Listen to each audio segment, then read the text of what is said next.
And we find in Surah Al-Anbiya only one more reference to Gog and Magog,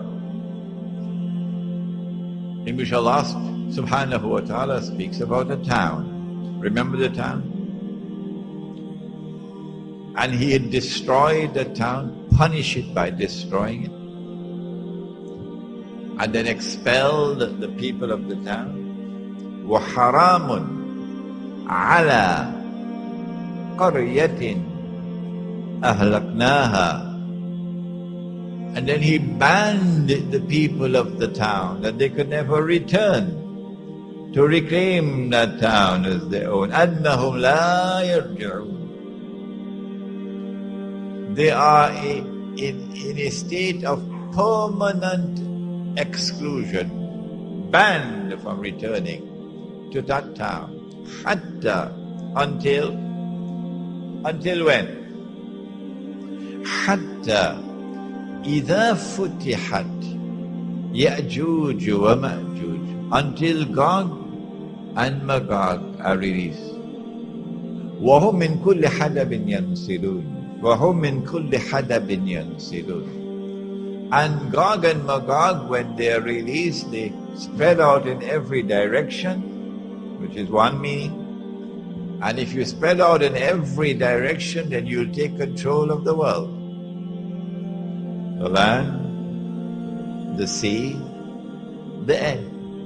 Read Arnold Toynbee, the British historian. Read a book entitled Civilization on Trial. You should get it on the internet. It was written somewhere around 80 years, 90 years ago, 1935, somewhere around 70, 80 years ago. And in that book, Arnold Toynbee points out that modern Western civilization has risen upon the world with a mission to take control of the whole world. And he says, the land, the sea, the air, everything. He said it in that book. وَهُمْ مِنْ كُلِّ حَدَبٍ يَنْسِلُونَ. They spread out in all directions, and with the indestructible power they take control of the world. For the first time in history, one people will control the whole world. Nobody ever did that before. The other meaning is that they descend from every height. So they target you and they impose themselves upon you. You can't get away from them. Which town is it? Which town is it that is linked with Gog and Magog, which is the biggest footprint of all? Which town? We used this methodology, that we looked at all the ahadith of Prophet Muhammad ﷺ pertaining to Gog and Magog, to see whether there was any town mentioned by him that is linked to Gog and Magog. And when we had studied all the ahadith, we found only one town, only one in the hadith. And it is Baytul Maqdis, Jerusalem, Al-Quds. And so we said, well, here is a hypothesis which is already resting on fairly firm foundations, since this is a town mentioned in the hadith that is connected with Gog and Magog. So let's look and try on the shoe and see whether it fits. Why can't we do that? So then we looked at Jerusalem, and we found that this is a town which was destroyed by Allah, and Banu Israel were expelled from the town, even though Allah had given the land to them.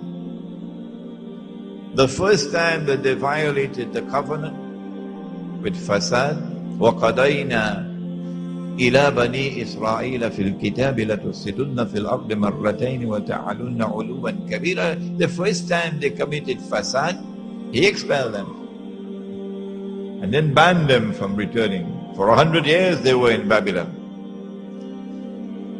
And then he allowed them to return. And then the second period of fasad. And then he punished them again and he expelled them. And having expelled them this time, he left the door open for them. Despite all your wickedness, it is still possible. Asa Rabbukum an yarhamakum. It is still possible for you to be forgiven and have mercy. There's only one door. This is the door. A man named Muhammad sallallahu alaihi wasallam. If you shut that door, then tilka ummatun qad khalat. You finish. Divine punishment will now begin. And if you are taken for a ride and brought back to the Holy Land by Gog and Magog, and you return with your fasad, then guess what I'll do with you? وَإِنْ عُدْتُمْ عُدْنَا. If you return with your fasad, your wickedness, your oppression, I will return with my punishment. The first time was an army that punished them. The second time was an army that punished them. The third time it will be an army that will punish them.